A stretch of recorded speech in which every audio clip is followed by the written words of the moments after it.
नमस्कार,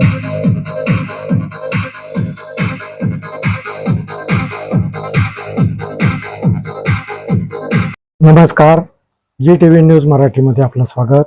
मी विलास महाले. बातमीपत्राच्या सुरुवातीला एक मोठी बातमी समोर येत आहे. आंघोळीसाठी नदीपात्रात उतरलेल्या एका 26 वर्षीय युवकाचा पाण्यात बुडून मृत्यू झाल्याची दुर्दैवी घटना समोर आली आहे. यवतमाळ जिल्ह्यातील घाटंजी तालुक्यात येणाऱ्या इंजाळा येथे ही घटना घडली. अनिकेत पांगुळ असं मृतकाचं नाव आहे. मृतक अनिकेत हा इंजाळा येथून वाहणाऱ्या वाघाडी नदीपात्रात आंघोळीसाठी गेला होता. नदीपात्रातील पाण्यात आंघोळ करीत असताना अचानक अनिकेतचा तोल गेला आणि तो खोल पाण्यात बुडाला. अनिकेत पाण्यात बुडल्याची माहिती मिळताच गावकऱ्यांनी नदीकडे धाव घेतली. गावकऱ्यांनी नदीपात्रातील पाण्यात अनिकेतचा शोध सुरू केला.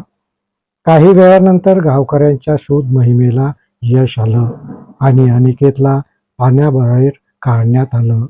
मात्र तोपर्यंत अनिकेतचा श्वास थांबला होता. दुर्दैवाने अनिकेतचा पाण्यात बुडून मृत्यू झाला होता. अनिकेतच्या आकस्मिक मृत्यूमुळे पांगुळ कुटुंबियावर दुःखाचा डोंगर कोसळला. अनिकेतच्या दुर्दैवी मृत्यूमुळे इंजाळा गावावर शोककळा पसरली असून सर्वत्र हळहळ व्यक्त करण्यात येत आहे. या बातमीपत्रात इथेच थांबतो. परत भेटूया नवीन बातमीपत्रात. तोपर्यंत पाहत राहा जे टीव्ही न्यूज मराठी. नमस्कार.